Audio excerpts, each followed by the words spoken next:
پوری دنیا پر حکومت کرنے والے 4 بادشاہ۔ مورخین لکھتے ہیں کہ پوری دنیا پر سلطنت و حکومت کرنے والے 4 بادشاہ گزرے ہیں، جن میں 2 مومن اور 2 کافر تھے۔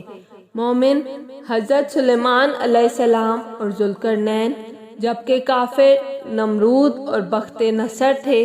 ذوالقرنین وہی بادشاہ ہیں جن کے بارے میں یہودی علماء نے قریش کے لوگوں کے ذریعے رسول اللہ صلی اللہ علیہ وآلہ وسلم کی نبوت کا امتحان لینے کے لیے سوال کیا تھا، اور اللہ تعالیٰ نے وحی کے ذریعے حضور نبی کریم صلی اللہ علیہ وآلہ وسلم کو آگاہی فرمائی تھی۔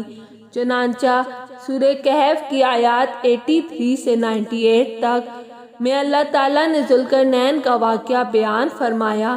نیک اور عادل بادشاہ ذوالقرنین ایک نیک اور عادل بادشاہ تھے، جنہوں نے مشرق سے مغرب تک تمام ممالک فتح کر کے وہاں عدل و انصاف پر مبنی حکومت قائم کی۔ اللہ تعالیٰ نے انہیں بے شمار وسائل اور ہر طرح کے ساز و سامان اور قوت سے نوازا تھا۔ انہوں نے دنیا فتح کرنے کے لیے سا اطراف سفر کیے، مغرب میں ایران سے بحیرہ روم تک، مشرق میں بلوچستان سے مکران اور شمال میں کوہستانی سلسلوں تک۔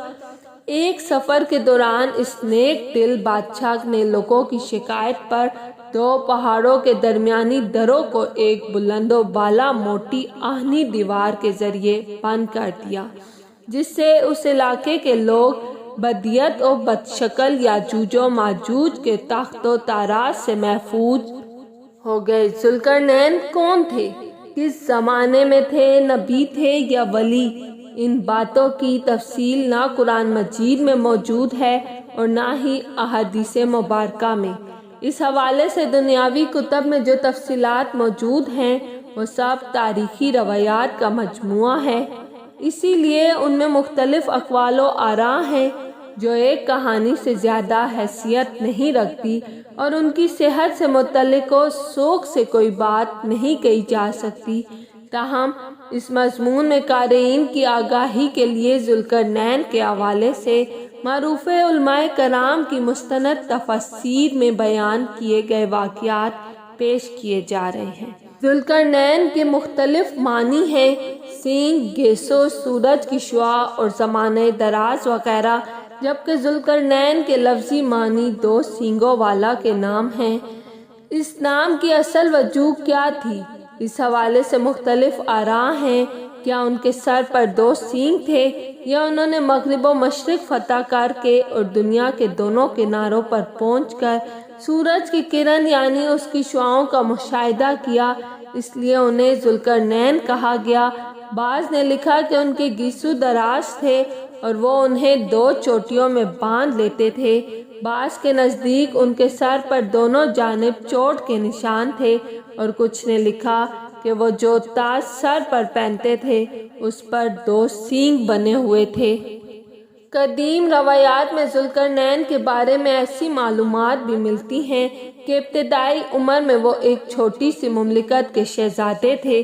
جب ان کے اپنے ملک میں کچھ ایسے حالات پیدا ہو گئے جس کی بنا پر کچھ لوگ ان کی جان کے در پہ ہو گئے، تو وہ کسی نہ کسی طرح وہاں سے بچ نکلنے میں کامیاب ہو گئے اور کچھ عرصہ صحرا میں روپوش رہے۔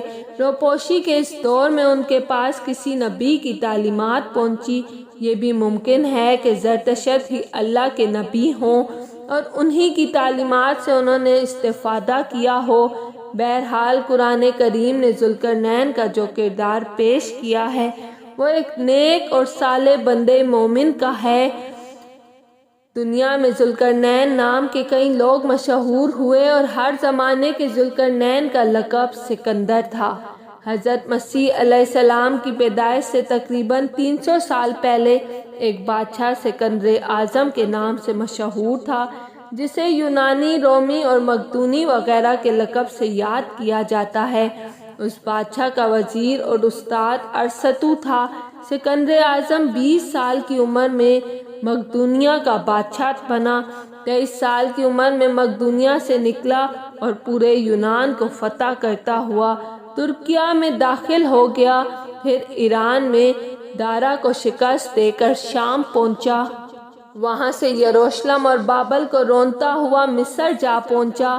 اس کے بعد اس نے سونے کی چڑیا ہندوستان کا رخ کیا اور یورس پہ جنگ کی۔ اپنے خوبصورت اور وفادار گھوڑے کی یاد میں پھالیا شہر آباد کیا۔ یاد رکھنا، امام مہدی بھی پوری دنیا پر حکومت کریں گے۔ اگر آپ کو میری ویڈیو پسند آئی ہے تو لائک اور سبسکرائب لازمی کیجیے گا۔